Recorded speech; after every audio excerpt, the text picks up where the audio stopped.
Hi, everyone. I'm Leigh Ann DeLyser, and I am the Executive Director at Computer Science for All. My background is in teaching math and computer science, and I spent a decade early in my career in the same place you are, getting ready, starting my classroom. I taught high school mathematics and computer science, both in Broward County, Florida, and just outside of New York City, New York. And in those 10 years, I learned there's nothing worse for a teacher than the question, when are we ever going to use this? And so join me today to talk a little bit about how students can prepare for those careers and what they just might be using in the future as they graduate, move on to college, and join the workforce. So I want to start by asking the question, what is a high demand career? And I want you to participate in this session. So say hi in the chat and type in what you think a high demand career is.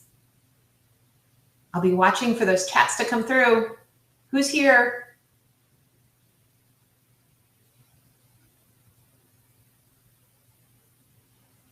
I am sure that many of you put down healthcare specialist, or we're thinking about, oh, for STEM, are we thinking about a scientist or maybe a nurse, a doctor, a technician, a software engineer, a programmer, an AI specialist? But there's something about high demand careers that separates them actually from high demand job titles. When we think about a career, we don't only think about the title of someone, but we think about the full arc of not only when they enter into the workforce, but their second job, their third job, their fourth job in that trajectory or career path. Now, the workforce is changing drastically. Careers don't happen sequentially anymore for youth. And so we should expect that folks change their jobs and their careers multiple times in their lifetime. So, what is a high demand career? According to LinkedIn in 2021, these are the top 15 in-demand jobs that were listed during the year.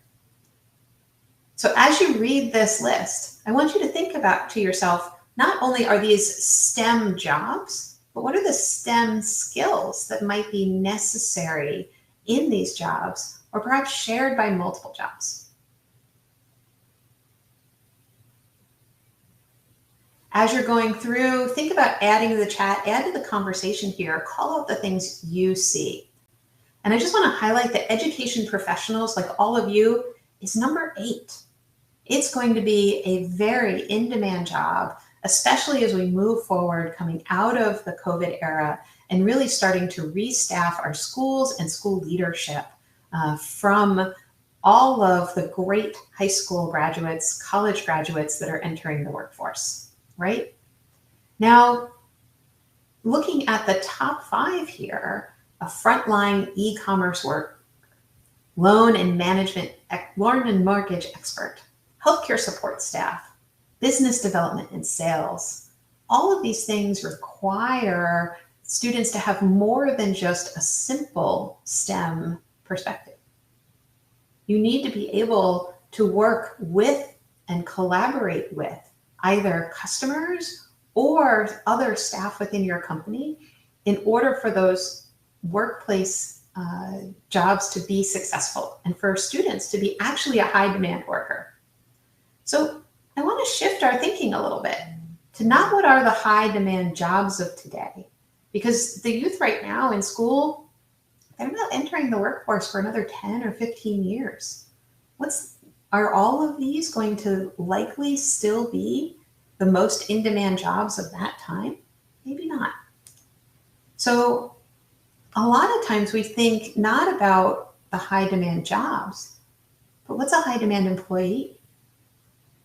What are companies and workers and employers saying about what they really want in the workforce? And I can tell you, so often it's not a specific job title, because recognizing again that people change careers 3 to 7 times in their lifetime, that means you might start off as one thing. Like myself, I started off as a teacher, but then transition using all the knowledge and experience that you gained in that first role into something else. Now I lead a nonprofit, and I use all of my background and experience about education to help me lead policy, advocacy, raise money, build programs, project manage, create technology to support schools. And so we want to think about a high demand employee isn't one who's a perfect fit only for that job, but is one who is willing to learn and take those skills and move to the next level.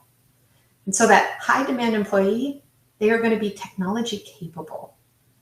And not just technology capable where they can be shown a particular app or software and use it, but to be really creative about how to combine multiple technological platforms together in order to support the full function of their role. Think about yourself as a teacher. What technology platforms do you work across in order to do your job? Some of you might use classroom software like Kahoot. You probably have some learning software, different apps that students use for learning that give you a teacher dashboard. You probably have some management software where you enter your grades or your attendance, right? So as you think about your day, you're integrating across all of those platforms in order to make yourself a productive and engaged employee of the school. And workers need to bring those same skills into other professions as well. Whether you're a construction worker on site and you need to use apps on your phone, or someone who works in an office like myself, who uses different platforms like Slack and Zoom and project management software, we integrate across all of those platforms to make ourselves more productive. And so that kind of multi-platform, multi-product engagement is a really big piece of high demand employees right now. The other thing is that we want employees who build the ability to work with people cross-functionally. And so that bottom picture of the person sitting at a desk, right, you see from the different windows the call out of the people who are working together on a project. And we need employees who don't work alone. Our workplace, our global economic environment is too complex for individuals to do the work by themselves. It's not like getting a worksheet where they do the worksheet and then bring it back, right? Instead, they're constantly collaborating with peers, asking peers for information, providing information to their peers, communicating with their supervisors or bosses or clients, and then keeping that cycle going in a way that produces either knowledge or process in order to get products or services out the door. And so that kind of multi-stakeholder collaboration, in education, we often talk about project-based learning, where you're combining tasks in order to achieve a very large goal. It's a really big piece of what high demand employees bring to the workforce. Now, employers are screaming for these skills. We've all heard them talk about soft skills as something they need. And that notion of the combination of the technological skills, the platforming, and the ability to work across platforms, to be creative and computational, and to work across people, right? To be project-based and collaborative is what makes those soft skills so powerful for employers. And honestly, it's all about their bottom line. So if you can do those things, if you can work cross-functionally, if you can manage and drive or participate in a team that makes you more efficient and functional, you are going to earn the company more money and spend less money to getting to those completed projects. And of course, that bottom line is now measured rigorously in companies. And so everything is about you as an employee being an asset to the company, using the company's time and dollars well, and participating with clients and other external stakeholders in a way that make them trust you and come back to you again and again and again. Well, that doesn't sound a lot like the traditional STEM careers that we've talked about. But I can tell you that a lot of the things in STEM prepare you for those in-demand skills. You heard me talk a little bit about management and communication, customer service, leadership, sales, project management, research, analytical skills, marketing, and teamwork. All of these things together make for that high demand employee. And if I go back a few slides, set those employees up for many of these in-demand jobs. And so if you think about a loan or a mortgage expert, they have to work with the people who are trying to buy a house, but they also have to work with the banks. They have to work with the realtors. They have to work with the assessors in order to bring all of that information together to get to a completed mortgage package for that client. And I can tell you that that mortgage expert is now working across multiple technological platforms. They're communicating in email, and they probably have a back end in their system where they're entering the profile of the client as well as the profile of the property that tells them about qualifications. I remember recently when I bought my own house, we had to upload everything to a digital platform, and we e-signed our mortgage. We didn't actually have to sign it in pen at the closing.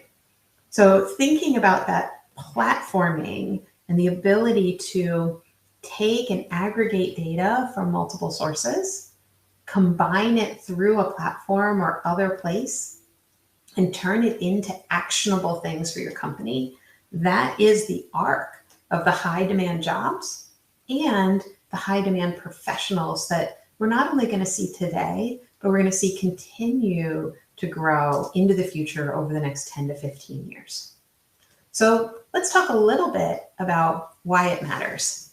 And I'm sure all of you have come back to school, thought about AI, especially with the rise of ChatGPT, and actually maybe even did a little bit of platform thinking yourself.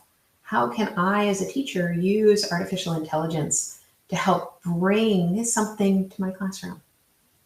So here's a chance for you to participate again. I want to see in the chat, how many of you are using AI in some way in your classroom? Whether you're explicitly teaching ChatGPT, or are you using student learning software that uses AI to talk to students or recommend the next problem? What kind of AI are you considering this year, and how is it infusing your classroom practice?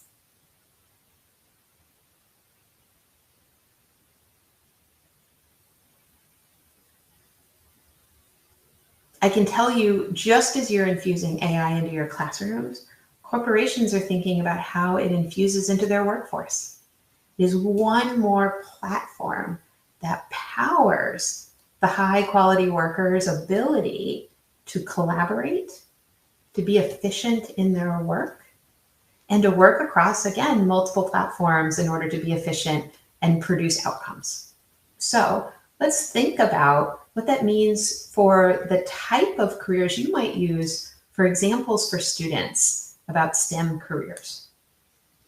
The first one, and probably the best example of this cross-platform, cross-functional employee, is a data scientist. And a data scientist is someone who takes information from possibly a variety of forms. It could be input from a social media feed. It could be words, it could be numbers, very likely going to be numbers involved in there in some way, transforms it into something that the computer can operate on. Because in today's world, we tend to work with data sets that are larger than a human can possibly use by hand. No longer will you find employees drawing graphs on chart paper, right? In fact, I think that's probably gone the wayside a few years ago. They'll be using tools, whether they be spreadsheets or more functional data science tools like Tableau or Python, in order to generate those visuals, telling a story with data.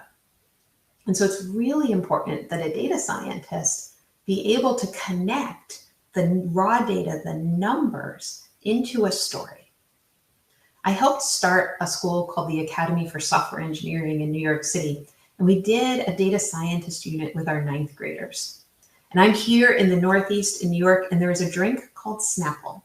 And one of the coolest things about Snapple is underneath the lid of every Snapple, there is a Snapple fact.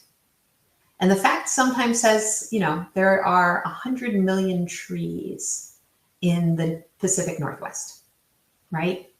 And so we would give students spreadsheets of information, and we gave them a whole bunch so they could choose a topic that interests them. Everything from UFO sightings to popular music to basketball players. And we would ask them to write Snapple facts. And you might say, well, you know, that's actually kind of a rudimentary assignment. But we found that students struggled at the beginning to aggregate the data and then write even a simple sentence with a number in the middle. And having been a high school math teacher, I'm sure you all can commiserate with how hard it is to get students to write out the final answer of a word problem. The number of boxes that Susie needs is 10, right? It's like pulling teeth to get them to do that. And a data scientist's job is all about producing that story, not just with a simple number, but eventually with complex pictures or descriptions.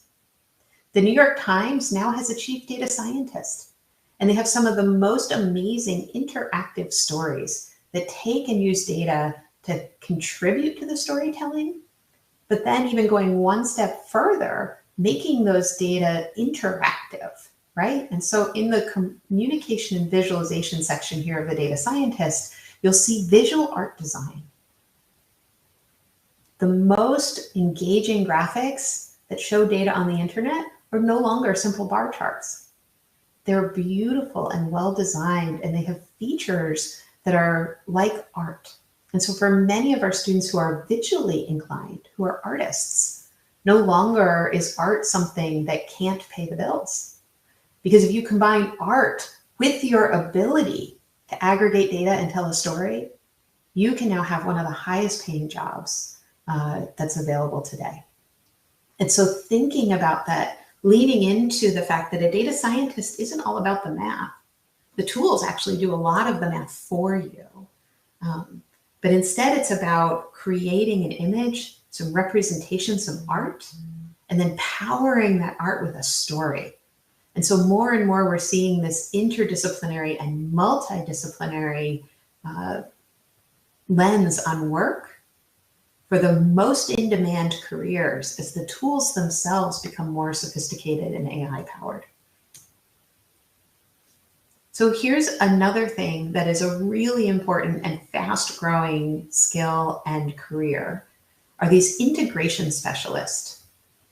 And there's a data integration specialist and an AI automation integration specialist here that I've pulled just some quick job postings from. These jobs are really interesting. Some of them do require some programming skills to do some coding, but honestly, most of these roles, there are the technicians who write the code, the engineers who write the code that are separate from these integration specialists. These integration specialists are the people who are combining things. They take the output from those software engineers, the people who design and build the platforms, and they work with the people, the humans who need to use those platforms in a way to get to the best combination of the two. Think about it. As you get data about your students every day from all of the different platforms you're using, there's probably someone at that learning company who's thinking about how to build that visual for you. What is the way that a teacher can best use data to power your work? Now, we're just starting to really explore that in education, but I can tell you companies now are investing in this kind of specialist like you wouldn't believe.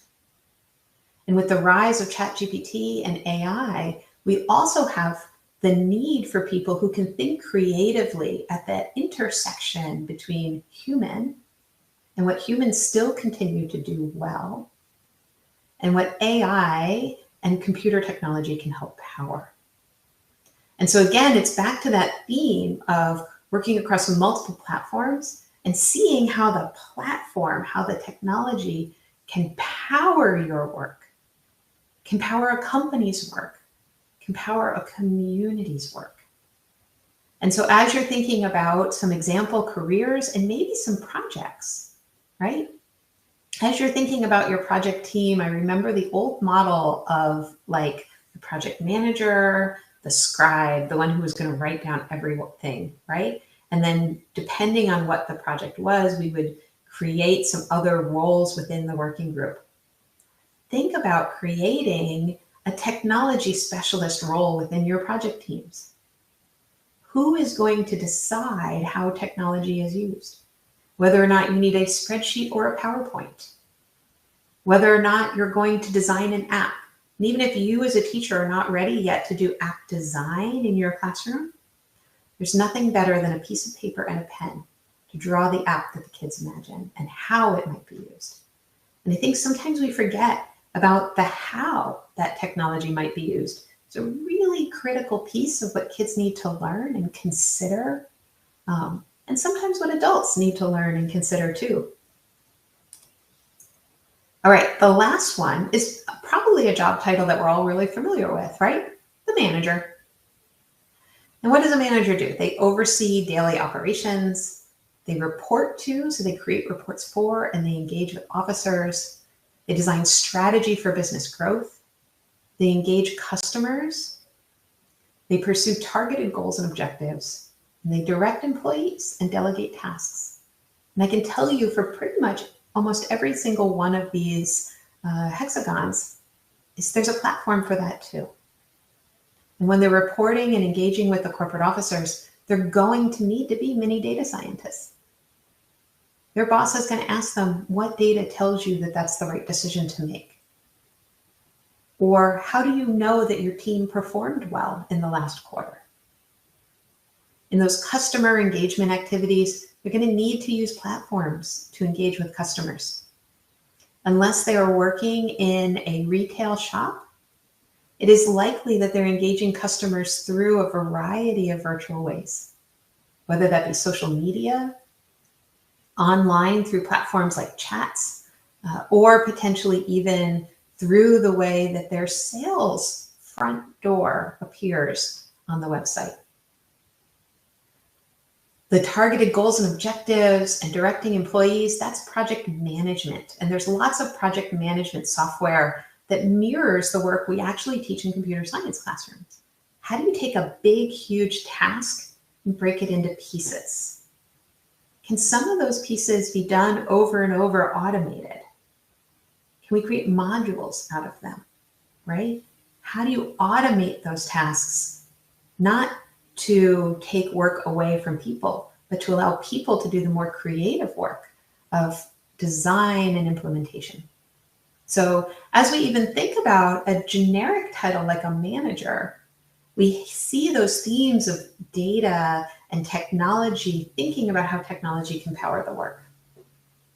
I want you to think for a second. In what ways do you creatively use technology to power your work as a teacher? Share with us in the chat some of the things that you're doing every day, perhaps that combine technologies, or even give your kids a chance in project-based learning activities to use different technological platforms to pull the work together and communicate outcomes.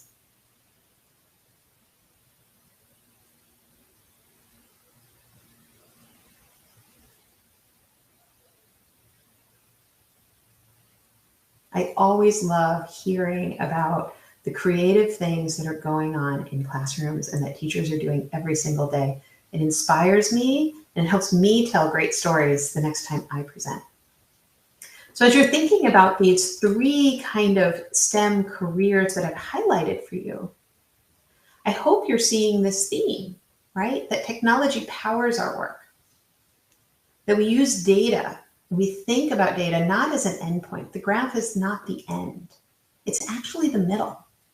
So that collection and transformation of data then helps power something else. It tells a story about what we're doing as a professional, how we can do better, or ways in which our company might have to adapt and change to this ever-changing global landscape. And that even in the most generic job titles, we're seeing an infusion of the need to use technology and think about technology as a way to help give us information that we can then present either to our customers or to our employers or bosses in a way that helps them see the bigger picture. And across that whole landscape, we're always going to need human ingenuity to think about how do we design it better? And if I have an idea for something that's better, how do I communicate either to the people who are going to build it with code or possibly even code it myself in a way that I can be the innovator of the next technology, the next thing that's going to power innovation, the next problem-solving tool. We're facing some of the largest global challenges right now in terms of global warming, migration crisis, right? The population crises around the globe, hunger, all kinds of big problems. And if we know anything, it's that technology will be an important tool in our toolbox to solve these big global problems. And so we need people who think creatively, not just about the ones and zeros that we can put together, but how those ones and zeros stack together to become a piece of a solution. And then how to understand and work with a team to deploy and use that solution within a space. So I want to give you some resources that you can take away as you talk about these careers. And the first one is the National Center for Women in Information Technology, NCWIT. NCWIT has a large number of resources, and if you click on their resources tool, not their K-12 tool, but their resources tool, there are free downloadables, handouts you can use in your classroom, and you can order posters from them for your classroom that highlight some of these skills and a constantly refreshed series of jobs and people who work in those jobs, which could be really exciting for you to use as you're talking about these or creating these roles for students in project-based learning activities. Additionally, the Computer Science Teachers Association. And I want to be super clear here with you is that CSTA is not only for computer science teachers or a teacher who only teaches computer science. They are available for anyone who has computer science as a part of their teaching portfolio anyway. And we know that many schools across the United States are infusing computer science within the standard classroom and the other academic subjects. In fact, Data Science for Everyone is working with social studies teachers, history teachers, math teachers across the landscape in order to bring data reasoning to youth. And so the Computer Science Teachers Association also has a large number of resources available for teachers, posters you can get for your classroom about some of the great and very diverse leaders in technology who can perhaps help inspire youth about being creative to build the next platform for tomorrow. At CS4All, we believe that it's really important to get your administrator buy-in for pathways of learning. So not just to have these one-off activities with students in one grade because you're super engaged as a teacher, but then how do you get it baked into the things that kids learn every year across the grade bands? And so we have a visions quiz and material that answers the question CS for what? And I can give you a little hint. It's not CS to make the next version of software engineers. Absolutely not in every community across America. I encourage you to go and try the visions quiz yourself. We've seen teachers and administrators even use this in PTA meetings and school board meetings to help engage community and parents in thinking about the kinds of activities that you're doing with students and creating this engagement around this kind of technologically powered problem solver that is the worker of tomorrow. And then we also have a program called Script, where we sit down with teams of teachers and administrators to plan.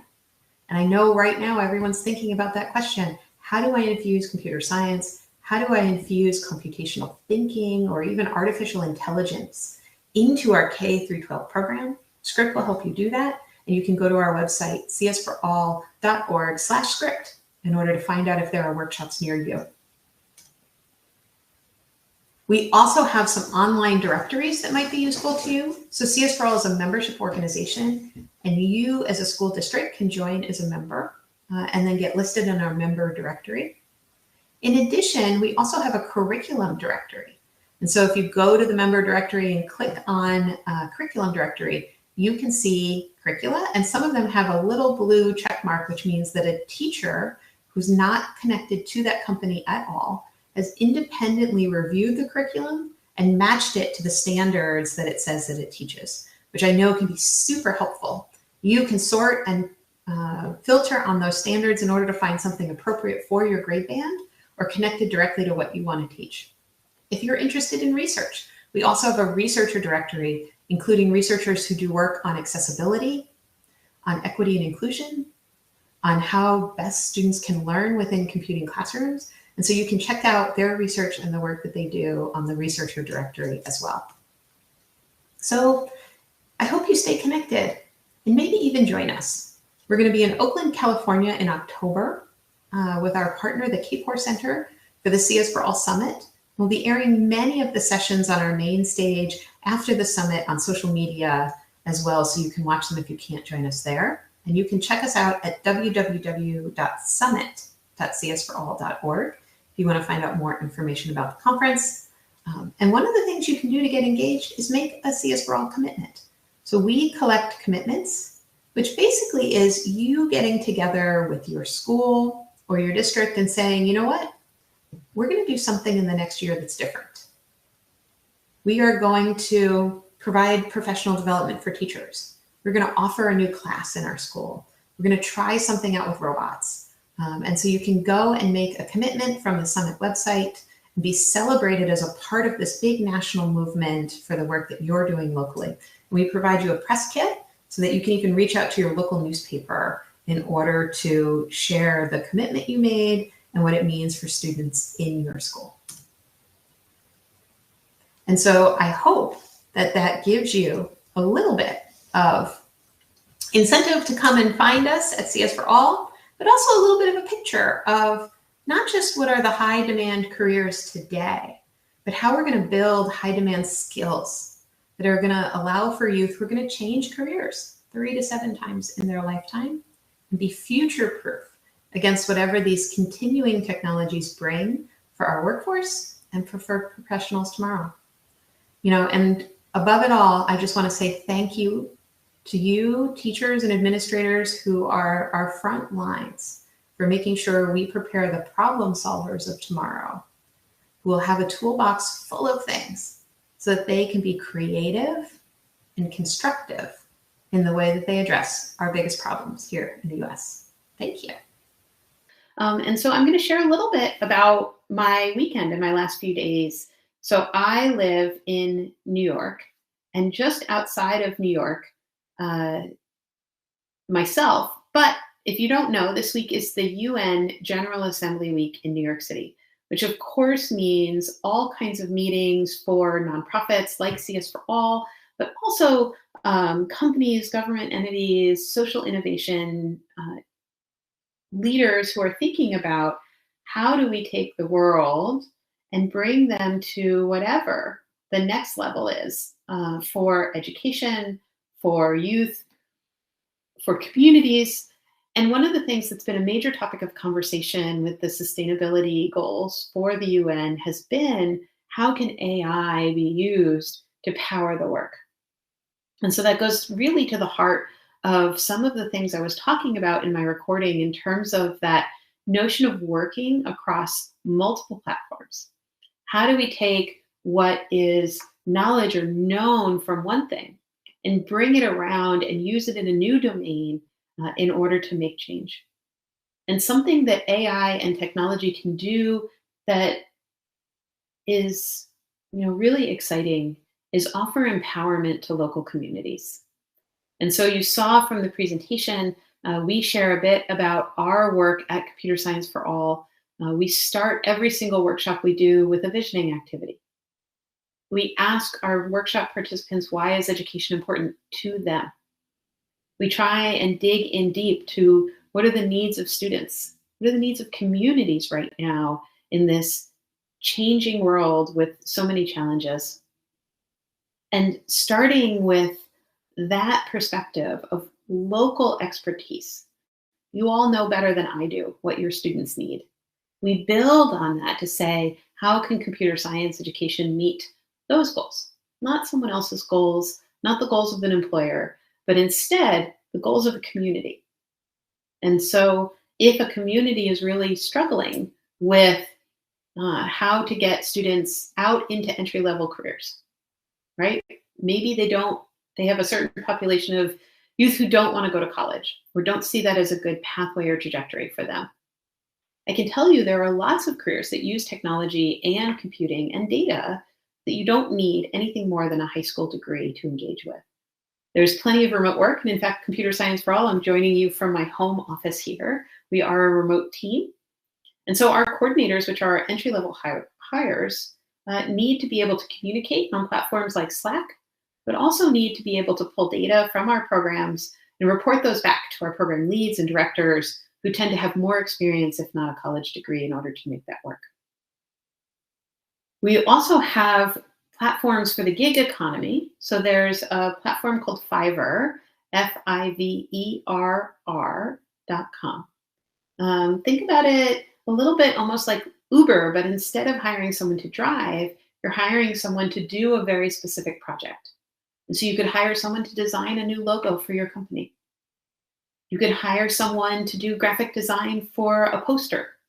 You could hire someone to project manage a small project, which is a more long-term thing. And it's almost like this ability to find a consultant for almost anything you need.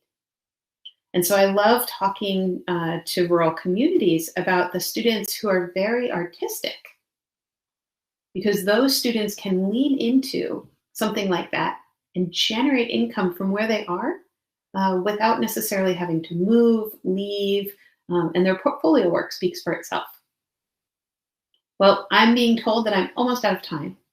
I hope that you found this presentation interesting and maybe even sparked some ideas for ways in elementary school classrooms you can do computational thinking. Thank you all for joining me today. Really excited to have you here. And thank you to IES and the U.S. Department of Education for hosting this very important event. Thank you, everybody. It was great to see you, and I hope to see you again.